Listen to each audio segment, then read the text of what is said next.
Mago ne jodolo ma Kisumu wadhi Nakuru. Jodolo ma Nakuru bende wuok oko motegno kakwedo okang' mar temo chuno kanisa mondo mi ochul osuru. Jodolo go ywak ni okang' mar juogo osuru kuom sadaka biro hinyo chenro mag lamo.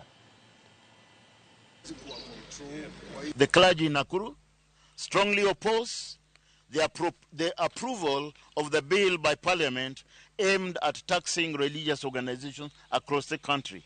We consider that this bill is punitive and retrogressive, for it will impact negatively on the good work that the religious organizations have done in this country over the years. About taxing the churches, it should be known that churches are non-profit-making organizations. And therefore, this cannot be an exceptional country whereby the church is being crippled from underneath, slowly, killing the church slowly.